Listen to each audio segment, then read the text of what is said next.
Jimmy. Hey, everybody! I guess we're live. Jimi D and the Wolf podcast. At the same place, at the same time.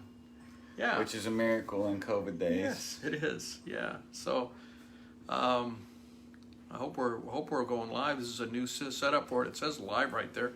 You logged into Jimi D and the Wolf, right? Yep. Okay. One of the 11 Facebook pages that I had. I sorted through them. Yeah. Yeah, we have a number of Facebook pages. We've got Anyone Can Master Guitar. Yeah. I've got my personal page and Tim Wolf page. We have this one, Jimi D and the Wolf, and there's a few others. Artist pages. Facebook groups. We have groups, yeah. We don't lack in ambition. That's for sure. Nobody can say No that doubt we're about lacking in ambition.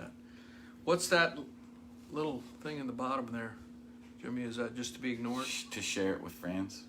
Oh, okay. I think it's to be ignored. To be ignored. And our newest venture that I'm excited about is our custom song thing, which I think is awesome. Right. So what it is basically is if you have an event, like if you have a wedding or birthday party or corporate event or something like that, you send us, you fill out this questionnaire and send it to us, and we will write you a custom song for your event. Absolutely. Which is, it's interesting because the first one we did for our friend Alex Mittler in Germany, he essentially wrote the song himself, and all we had to do was put it together. His questionnaire had all the details that we needed. Yeah. And the song wrote itself, so we have to finalize it. Yeah. Something for people to keep in mind. So if you want something like that to encapsulate a memory, right, custom song, and you can choose. We both are, and we're still building the pages that you can opt in on, but you can choose either of us as the artist to sing the song. So if you want Tim Wolf to do it, I'll do it, or if you want Jimi D to do it. And we'll still write the song together and produce it in my studio in Nashville.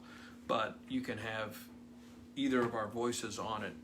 And so that's something we're offering right now. And if you're interested in that, send us an email or send us a message on Facebook, and we'll get back to you. Absolutely.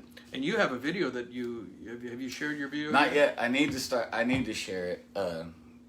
I've honestly been trying to catch up on a couple things before I do. Yeah. Because I'm optimistic, and I think that once I start sharing it, that we'll get quite a few custom song orders. And we've been so busy with all these other things that I've been trying to get in a place where I'm kind of caught up. Sure. To start sharing it, and then give the songs the time that they deserve to try to do them right. Right, and so we're the events that. And basically, there's someone who's mentoring me that I took one of his courses, a day-long course, and he's got an online course, and he's been doing this for 15 years, and he's got a procedure and questions to ask and how to set it all up and that sort of thing, and he does them for weddings, of course, and not just weddings though, but many other events, engagements, divorces, if you will. Okay, maybe not. Fist fights. Retirement family parties. Interventions. Yeah, family interventions. Yeah, we'll do drug interventions, lynchings, bar mitzvahs. We'll play anything. We'll write you a song for anything. But seriously, retirement parties, and even could be for organizations. If you have a nonprofit or an organization or a corporation, a brand. We can adapt to any of those, so very excited about it. And so you've got 2 gigs this weekend. This is Friday as we're doing this. Three gigs. Things are starting to pick back up, man, which is great for me because I was so used to playing all the time, man. 4 or 5 nights a week and doing so many different things musically. That you just can't feed that thing if you're not playing in front of people, Yeah. I was trying as hard as I could with the Facebook Live thing and doing as well as I could. But without that energy exchange of live crowds, it's just not the same. And I'm really, really happy that things are opening back up in Indiana, and that we'll be able to get back to playing a lot. And, you know, I just pray that we don't have a new COVID explosion or whatever, you know, that it's not, doesn't go the wrong direction. It's incredible to me, man, how much it affected it just made me angsty. Like, not getting to play shows. Yeah. It affected me in a psychological way that I didn't anticipate at all. I was just feeling angsty, like walking around the house like I'm supposed to be doing something. What am I supposed to be doing? Well, you have done, I asked you to add up what you thought, you've probably done well over 5,000 gigs. Yeah, it's insane, man. And you've been doing this full time for over 20 years. Yeah. And so, and you've averaged for 20 years, you said, at least 5 gigs a week. Yeah. Which is absolutely amazing. It's insane, You know, man. Well, you know, my musical mentor, Carol DeCamp, in my early 20s, his advice was different than everybody else's advice. When I started taking a lot of gigs, there were some musicians I knew that were saying, man, you know, you shouldn't take solo gigs for that much money. You're hurting the market. But my mentor's advice was, time with a guitar in your hand is time well spent. So take every gig that you can get. And that's exactly what I did, man. I would just take anything, regardless of what the pay was. Because I was looking at it, instead of looking at it from the perspective of how much money can I make tonight, I was looking at the big picture of, you know, how much guitar can I play, because it's going to help me. Yeah. And that was my goal, was, you know, the end result was to just become as proficient with it as I possibly could. And I haven't said no to a gig, man, for a long time, you know, regardless of what I was playing, if it was country or whatever, maybe not my favorite bag to play in, I'd take it anyway. But it all comes around, man. But it's funny how much we are truly creatures of habit, because once that stopped, there was part of me that was really relieved to have some downtime around family and focus on some of the things that we've got going on, you know, focus on our guitar website and other ventures that we have. But it just affected me in a deep psychological way. I was just angsty, man. Really, really angsty. Yeah, that's understandable. And so how far do you go for your gigs? Just for, you go, I know the answer, I think. Usually, man, a couple hours away. You know, I mean, I'm always willing to go to Nashville for stuff, but outside of that, the base that I play in is like Indy to Cincinnati to Lexington to Louisville, sometimes Evansville. And it's a great part of the country for music, man. It really is. I'm always really impressed by musicians continually, and have been since I started doing it, musicians in this area. And I don't know what causes it, man. I mean, I don't know if it's something in the water. I mean, my theory is that geographically, this part of the country, you know, it's this interesting thing that happens where musicians, and especially guitar players, are really versatile.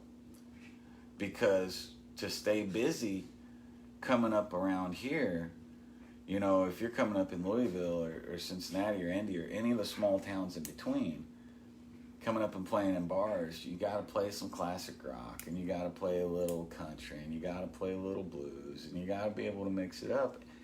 And my take on it is that the musicians in this part of the country aren't really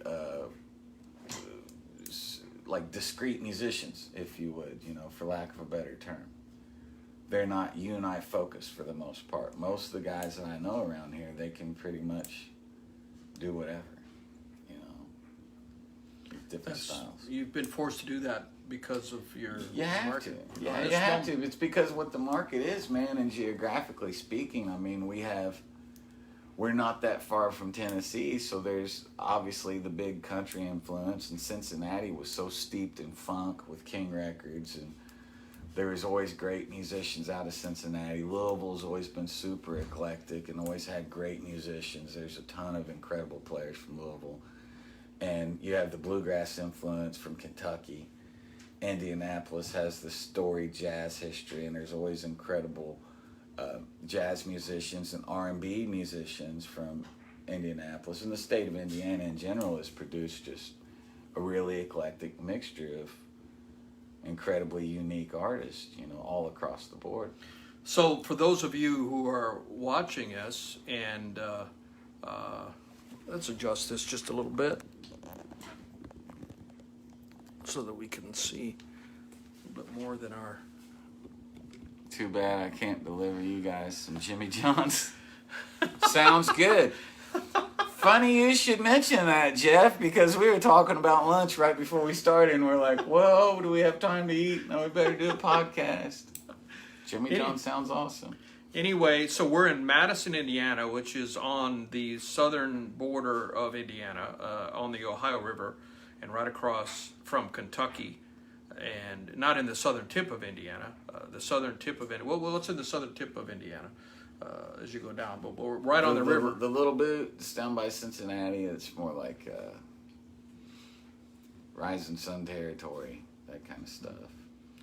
And so this is, from Madison is a really historic town. There's a lot of old historic buildings here that date back 100, 150 years. Beautiful brick buildings. It's a gorgeous little town. What's you were saying that's the biggest? Largest contiguous historical landmark in the country. In the United States. The entire downtown is a historical landmark, and it's absolutely beautiful, and the people here are beautiful too. Some great people. Absolutely. Really friendly. I've had a lot of friends move here from the big cities and say, that they felt like they stepped in a time machine. Like, you drive by and people just wave at you.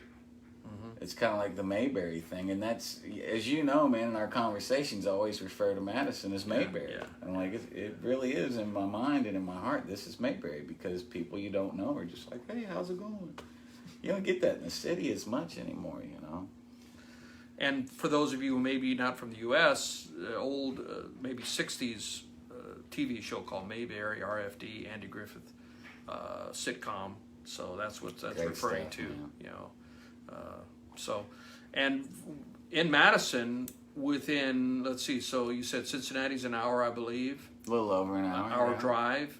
Indianapolis is an hour and a half. Louisville, Kentucky is an hour. What other? Nashville's 3.5. 3.5, which is where I live. So it's a great, it's a great location to do what I'm doing. If you're an independent artist and you're not encumbered by a label and you don't have to be in one of the big music cities, it's great, man. I work in Louisville, work in Cincinnati, work in Indianapolis, and more interestingly than that, you just take in all these different vibes, man. There's all these styles, and even in this little town, like, there's great bluegrass players, there's great jazz players, there's great blues musicians, there's great writers. It's a town of 13,000 people, man. Where else do you find that? And that's why, I'm really passionate about what we're doing with M3, which is the Madison Music Movement. We're just trying to shine a spotlight on the level of talent that we have and create an environment to bring even more of that here, because as you well know, COVID and the climate of the last year, many people are leaving the cities. They're leaving the cities in droves. Nashville, to a certain extent, has kind of swallowed itself in the music business. There are many people that are outsourcing from Nashville to be independent artists, going to Eastern Tennessee or Eastern Kentucky or on the outskirts of Nashville. And I predict that Madison will be a great hub for independent artists in the very near future. It already has been for me. I've made a living here, which is unheard of. Make a living as an independent artist in a market, 13,000 people in a town, and they've taken care of me, That's something that, because the nearest town to where I grew up here on South Dakota is about 13,000 people. And I would scratch my head coming to Madison because there's so much more going on here. Restaurants, bars, interesting things happening that Huron, South Dakota does not have in the slightest imagination. And so I've mentioned that a few times. I can't believe everything's here with 13,000 people. But then you said in Jefferson County there's 50. Is it Jefferson County? 50,000 people. Yeah. So somehow it punches above its weight, so to speak. It really does. This is the killer Doberman. This is the most aggressively affectionate dog in the world. Emma.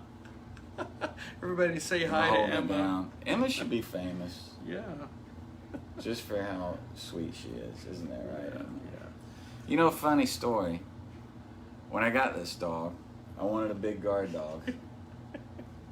A big, fierce protector, because I have 3 kids. And the person I got this dog from said, I have a puppy I need to get rid of. And I said, what kind of dog is it? And they said, a Rottweiler. And I was like, perfect. I need a Rottweiler. Look at this dog. This is the least ferocious. Look, Emma, look, show them. Look how fierce. She's a Rottweiler. I'm certain of it. She's something. She just wants to get on your lap and cuddle, and that's what she's all about. Yeah. But yeah, it's 50,000 in the county, and you know, we get a lot of people that come from the cities to here to visit, and lots of festivals, lots of music, lots of culture, lots of art, and there's a lot of people here that really, really support the art. There's a great community that invests in, you know, visual arts and in musicians, and just the history of trying to preserve it. And it's interesting because sometimes it's frustrating because we are literally 20 years behind everything else in the country. Madison really is like getting in a time machine and going back 20 years. But with COVID, it's been such a blessing, man, because we were still in that 20-year time capsule. I'm not going to say we were unaffected, but we weren't affected anything like everybody else was. I mean, it's pretty much been business as usual for the most part. Okay, a couple of things. I mean, you've never really, you're getting ready to go to stage 5. Stage 5. Now, that's Indiana ruling. Yeah, Indiana. And stage 5 means full what? capacity. Restaurants no restrictions. No restrictions. You just got to wear a mask. Outside of that, we're going to be at full capacity. And when does that stage 5 occur? Go tomorrow. Is that October 1st or no? Or September something. Okay. 27th maybe. Yeah. Okay. I'm bad with dates. Well, Indiana is a red state. Big right? time. You have a Republican governor. Yep. And Vice President Pence is from Indiana. Yep. Went to school in Hanover, about 10 minutes from here. So it's a super red state.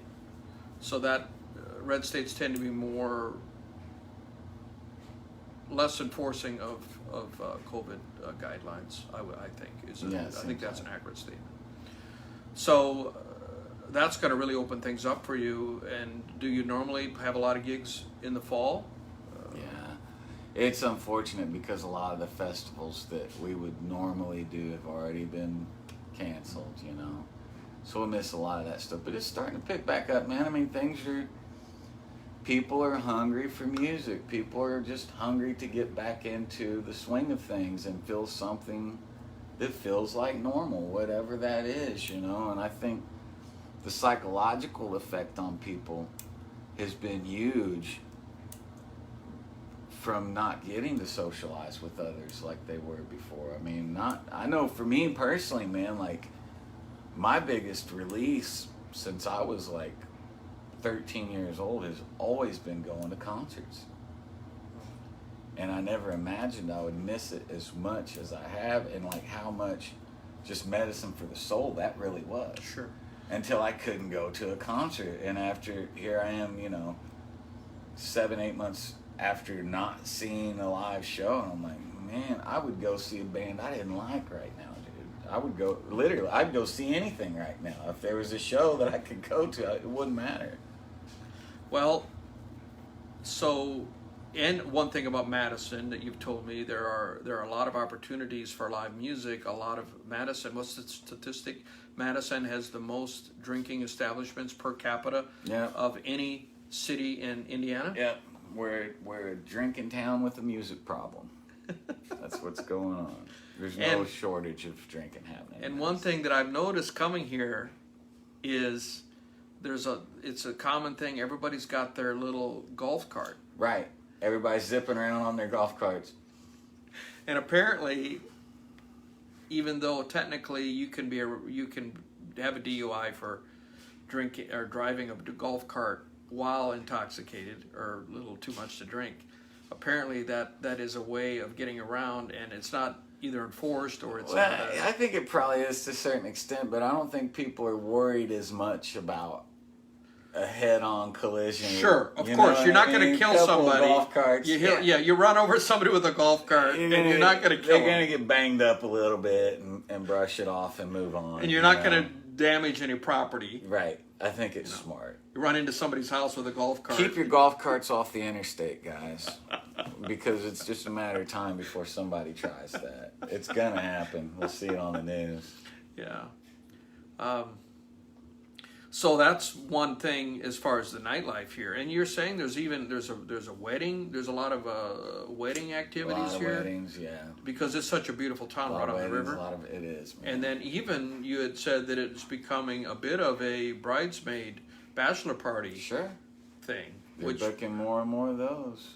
Because Nashville is known as the bachelor party capital of the country. It is. And before COVID, you could go down to Broadway in Nashville, and any day of the week, pretty much, you could find at least half a dozen bridal parties, whooping it up and having a good time, and I wonder. I mean, obviously that has stopped.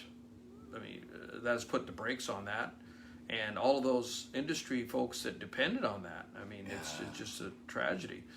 And also, I know that they live venues. The smaller live venues, like for probably 50 to 250 or even 250 capacity, are suffering. And I know that the Tennessee government has a fund now to try to keep those venues alive, because once they shut down, they ain't coming back. Yeah, well, and there's going to be a huge ripple effect with live music, less so in small towns like Madison, more so in places like Panama Beach, Nashville, Memphis, NOLA,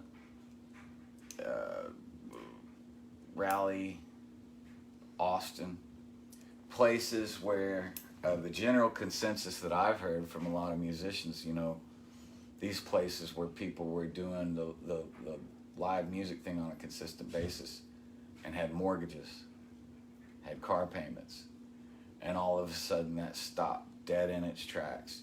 And I've talked to numerous musicians that have said they're getting out of it forever just because of like the psychological effect of they had everything going and just hit the wall, and there was no unemployment for those people. There was no programs for those people. Many people lost everything, and many people in those cities will be done playing live music. And that's on the tail end of this. What people are going to see is when you go to Austin, Texas, when you go to Memphis, when you go to Nashville, when you go to Panama Beach, when you go to these cities that are notorious for having all this live music, the quality is not going to be the same, because the people in between that weren't in small towns and weren't on labels are touring big time, making lots of money. The people that are making a living doing it, a lot of them have gotten out of it out of necessity.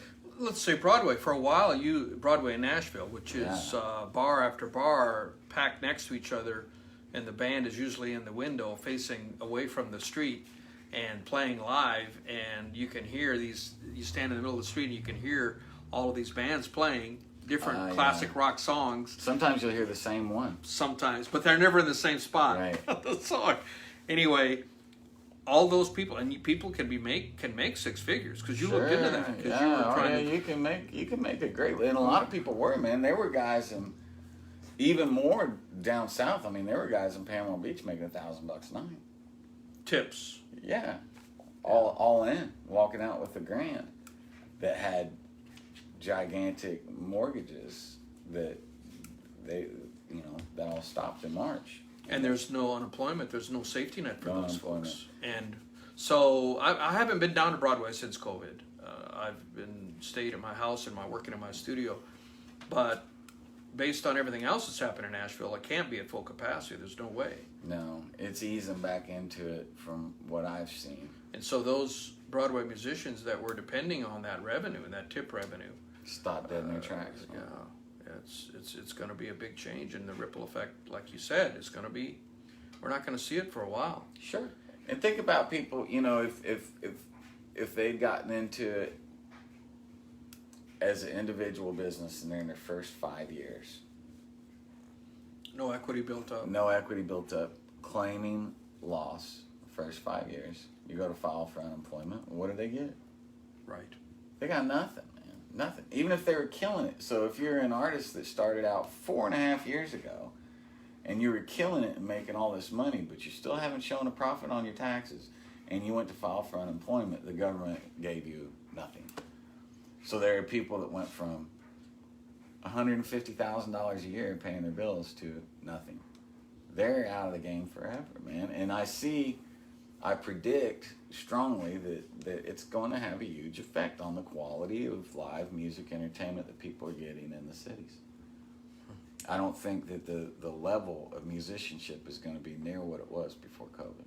I hope I'm wrong, but I'd be surprised. Well, what are some of these people moving towards? You regular have gigs. I mean, they have to go find factory jobs or like for construction example, jobs. and you have friends who've told you they're moving to Sure. something else. Yeah. What are some of the examples of A lot of construction jobs, a lot of factory gigs.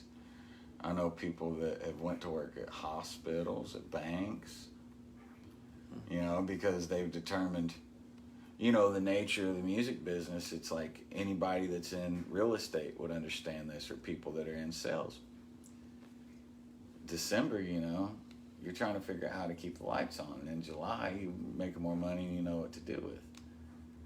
So it comes and goes. And many of these indie musicians are settling into a 9 to 5 and figuring out, well, hey, I like having a consistent paycheck every week a lot more than... Well, and they're finding out how hard their job really, really was.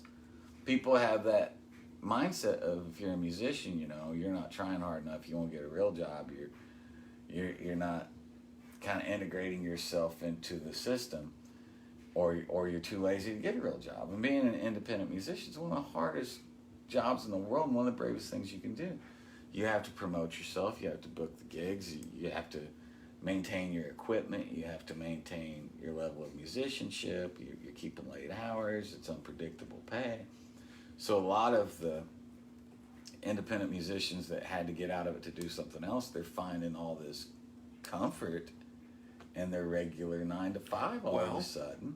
Ari Herstand has written a book, and he's on the 2nd edition already. Any independent musicians, if you haven't read his book, How to Make It in the New Music Economy, I think is what it's called. But Ari Herstand you just search for his book. And he has got some great advice he's got blogs and podcasts, great advising independent musicians, a great resource. And he talks about when you're trying to come up as an artist, an independent artist, and you obviously don't have enough money to support yourself, so you get a job. He talks about what kind of job you should get.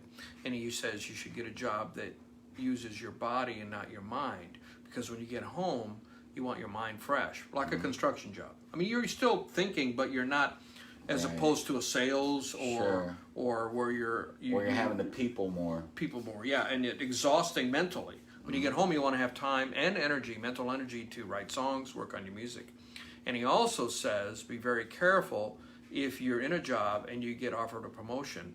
He emphatically, in all bold type caps in his book, says, do not take that promotion. He's absolutely right. Because you take that promotion, oh, I'm comfortable. I like this. Right. And you start your focus switches from your artist career to, oh man, I actually have I have a regular schedule. I have my weekends off. I know what my pay is going to be, and you get comfortable. Which is the worst thing that can happen to an artist, man. Yeah. Comfort is like the kiss of death to any artist. Well, in another level, and he says that he's talking about those who want to sing their own music versus a cover gig. And he says, which is interesting, having a cover gig is a day job. Sure. Which is Broadway, and you've talked about that. It absolutely Broadway, is. you're doing covers. You're not doing originals. It absolutely is, man. And there's so many great writers that start doing that. You know, show up on Broadway and they start doing the gig and they start making some money, and they blink and they realize it's 25 years later, and they're, you know, they haven't finished their original album or whatever, and they're still doing covers on Broadway. So it's definitely a momentum thing. Well, it's huge, and I think you see that even after it happens for people, even after they have success, it's commonplace, man. You hear it all the time when people talk about artists. That their first album, man, it was incredible. Well, of course it was. They were hungry. They didn't have anything, and then they get the money, and the second album, the sophomore slump. Yeah. Why did they have the sophomore slump? Well, they're not hungry anymore, man. They're comfortable. And after you knock it out of the park and get a couple $1 million in the bank, it's hard to be, you know, have that same kind of fire. There's also, though, the thing that you've had your whole career to write that first album. Sure. You most likely have honed it. Like, let's say someone we both revere at the highest level, Stevie Ray Vaughan. Yeah. He spent 10 years playing how many gigs in a week? Probably 5 gigs a week, 7 gigs a week in the Dallas music scene, which is a very cool scene back at that time, and honing his chops so well that the band was able to go in and on a Thanksgiving weekend and use Jackson Brown's studio, which he happily gifted to them in California, and cut that first album live. And because they could do it live because they had done it for so long in music venues. And then that comes out and it's a hit, surprise hit. Blues can actually be a hit. Wow, who could believe that? And now you got to come up with a sophomore album. And you got, what, 1 or 2 years? The label wants you to come out with it immediately? You had your whole life to do the first one. You had your whole life. Now, Stevie and Double Trouble, I think their second album is better than the first. You know, and they had more time to do it, to record it. They didn't have to go in and do it on the cheap. You know, so he was such a phenomenal artist that he was able to do that. Yeah. But a lot of artists, I think that contributes to the sophomore slump. It does, and it's a painful thing even making albums because they're never done. Sure, yeah. You know what I'm saying? You can take them apart for your entire life. Absolutely. And you're always in a different place when it's done. And if you do it by yourself, you know, if you do it independently and there's no producer involved, by the time that it's hitting other people's ears, you're so sick of hearing it, man, because you've had to analyze it 10 billion different ways. And, you know it by heart. My thing has always been that I just put it down. Once I'm done with it, I don't even listen to it again for like 6 months, if possible, or until I'm playing those songs. And sometimes you come back and you're like, what was I thinking? This is garbage. And sometimes you're pleasantly surprised and it comes back around better than you thought. But the artist never hears it the same way that other people do. David Gilmour had a fascinating comment I read in an interview.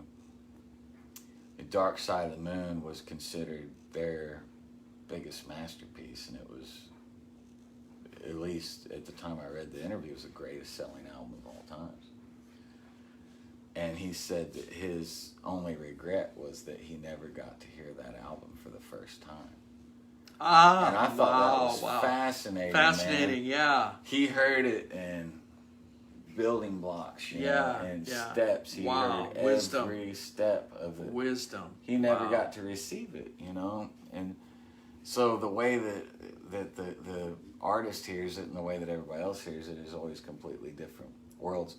I always heard that SRV thought real highly of the In the Beginning album because it caught that raw aspect. I didn't know that, but it's one of my favorites. Yeah, me too, man. Rawness. The rawness. Yeah, it caught that aspect of what he was really about, that kind of in-your-face And guitar he playing. was in your face. Right. It's just, he's just going hard the whole time. And he didn't really like the refined part of being in the studio. Which is interesting, man. There's some artists that they never even catch. It's like Buddy Guy. There's Buddy Guy albums that I just love, especially Sweet Tea. But when you see Buddy Guy live, it's a powder keg, man. He's just an incredible musician. And still, at like 85 years old, they've never really grabbed that. They've never really caught that from Buddy Guy. I mean, I'm not knocking his albums. His albums are great. But his live game, man, like, he just hasn't gotten with the right person to harness what he really does live. In my personal opinion, I've heard it all, man. You know, I've been listening to him forever. But that's the thing of guys like that. What works with the masses is it's never what they like the most. You know, what they want to hit and what actually hits are always two different worlds. Mm-hmm. Okay, let's talk about moving forward we were talking about going live on different platforms, and I read, I'm a incredible consumer of music business periodicals because it's the intersection of my love of music and my love of business. And so I try to keep up on all the Billboard magazine and a lot of different articles talking about the business of music. And some of the articles have even made fun of how many new live streaming platforms there are. Yeah, they're coming out like every 15 minutes. Yeah, there's a new live streaming platform. Now Amazon has, just one example, Amazon's a big player. They're one of the top 5 social media companies in the world, with Amazon Prime and Amazon Prime as the streaming and the music, and they have aspirations to be bigger. And they have Twitch. They own Twitch, which is the gaming, primarily the gaming channel where people it's blown up with music. And now they have linked the musician's artist page. You can link it with a Twitch account, so that you can literally go in and go live stream your music on Twitch, which is very smart. They're I mean, those guys aren't they're well managed. Jeff Bezos. So there are many other platforms that are starting this, and now Facebook has a big change that is announced for October 1st, a change of their what do they say, rules that you have to get an entertainment lawyer to read it to even make any sense of it, because they say if you use Facebook to create a music listening experience, exactly, what does that even mean? Then we can delete your account and block your video. Yeah. And then in the same breath, they said, but don't worry, guys. This isn't going to affect anything. So they've worded it to where legally they can do anything. They can do whatever they want to do. So a lot of people, there are people that, famous in musician circles, Don Breyer from Nashville. Yeah. Often quoted, apparently one year, Rick Barker started this. He presented it at DIY Musicians Conference in 2018. He said that she had made $100,000 the previous year live streaming on Facebook from tips. Now that was 2017. She's still going, and I hope she's doing well, but most of her stuff is covers.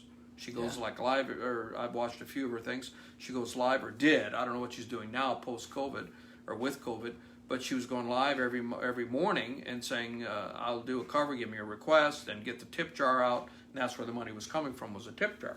Well, with this new perceived change of Facebook, doing covers is going to be like running into a brick wall. You're done. It's stop. Well, they're saying you can't do it. They're going to even not just give you a strike like YouTube. Delete your account. Delete your account. And if you're an artist, that account is a big thing, because you can reach your audience directly, and you don't want to lose that account. You don't want to lose that account. So it's a huge upheaval. In fact, you even mentioned earlier this week, we were talking to you on the phone, and you said you were going to go live, and you were a little nervous about that. And then in our discussion, we remembered that it wasn't October 1st yet. So I think you still went live. I didn't end up doing it, but I want a better understanding, because the way that it's worded is, it's so open-ended that my take on it is that if it turns into a thing where, okay, You can't do covers anymore. I think that's a good thing. Yeah, for those of us who write our own stuff. It opens it up for songwriters. Those of us who write our own stuff. That would be great. But who's to say they can't? They won't still. It's to their discretion. You know, you play a song that you wrote that the changes are C, G, and E minor, and your account gets deleted for the song that you wrote. Where's the line? I mean, it's to the point to where I don't think they figured it out yet. I think they're getting some heat from the rights affiliate organizations. They're getting some heat from BMI, ASCAP, CSAC. Facebook doesn't have a way to police it. They don't have the manpower. And in their defense, nobody saw this thing blowing up. Nobody saw COVID coming. Nobody saw live music games stopping and musicians having to go to Facebook Live. I don't think Facebook knows how to police it. And I foresee it as ultimately getting in a place where if you're going to stream on Facebook, it has to be live original music. The gut feeling I get from what they're doing is they don't know how to process all this information, so they're just pumping the brakes, and they release this super vague statement. If you use Facebook to create a music listening experience, and I have people that say, well, that doesn't affect you. Yeah. Read what it says. They can delete, block you, anything. Very scary. What they're doing is they don't know what to do. Now, and they're pumping the brakes. YouTube is the biggest video sync music channel. People still go to YouTube. Sync meaning where you have music and it is synchronized to a moving picture, a video. So when music is put to a movie or a TV show is behind, whether it is called synchronized and they shorten to sync. So the rules are different for sync placements of music versus, like if I want to cover a song and just do an audio version, put it on Spotify, there's something called a compulsory license where the writer has to give me the right, and there's established licensing amount that is given to the songwriter. That is established. Yeah. So you can legally cover any song that's been released, and the writer can't stop you for covering it, and they will get their pay. Synchronization, which is where a video or a moving picture is attached to it, is the Wild West. There are no laws, so you can be, like for example, I covered a Eagles song, and I wanted to put a video up on it. And Don Henley and Glenn Frey, who wrote Desperado, did not allow me. In fact, I even engaged a licensing company to go out and try to get the license, and we were communicating back and forth, and they said, no way. I also covered a Rolling Stones song, Miss You, and I was a little nervous because I'd been rejected for Desperado, and I reached out to this guy and said, oh, that's no big deal because the publishing is Universal, and they have a blanket agreement with YouTube. They'll just automatically, there's no strike, there's nothing against you, no trademark strike. They just get the money and they give you the license. So it's almost like a compulsory license. But it depends on the individual songwriter, the individual publisher. But YouTube has really stepped up their game, and they have an algorithm. For example, when you upload a new song, and you have the option of saying you want it to be policed on YouTube in case someone would want to use your song, then you can get paid for that. And so I've done that. I've uploaded it to Spotify, and I selected that box, and then my song is registered as that if anyone uses it. And then I upload that to YouTube. I get a message from YouTube saying you have used someone else's song. It's a song that I wrote. Yeah, right. But it's a different system, and they don't recognize that immediately that it was one of my songs. I don't get a strike, but they're saying you're not going to get the revenue from monetizing this because it's going this other channel, which is coming back to me. But YouTube doesn't recognize it.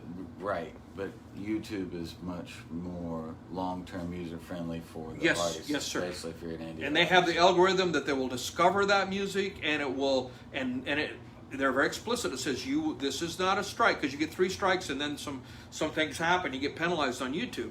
But this is not a strike against you. This is just recognizing that you are using a song that is owned by someone else, even if it was owned by me, but it goes through another channel. Goes down. So YouTube is much more advanced than and Facebook it's a search is. engine. So Yeah, it's a anybody search can engine. find it. Yeah. So YouTube, I'm still quite happy about staying on YouTube and promoting on YouTube. But Facebook is still a channel that we can't ignore because you can target an audience. You can't do that in any other platform.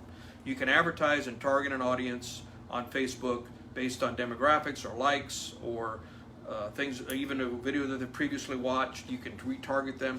So Facebook still is a very valuable tool for musicians, even though it's said that anyone under 35, the only reason they go on Facebook to check to see if their grandma is still alive or what Right. family posts are being said. So it's really an older It's become platform. a middle-aged thing. Yeah, middle age thing. Well, the moral of the story, YouTube is your friend. YouTube is your friend as an artist, I feel, and Facebook yet to be determined. Could be your mortal enemy. Exactly. Yeah, Facebook could end up being the devil for all these Facebook Live musicians. Yeah. Well, you ready to get some lunch? Absolutely. Thanks for watching. Yeah. Jimi D and the Wolf. This is the bell that you hear on every one of our podcasts. So, Peace. see you next time.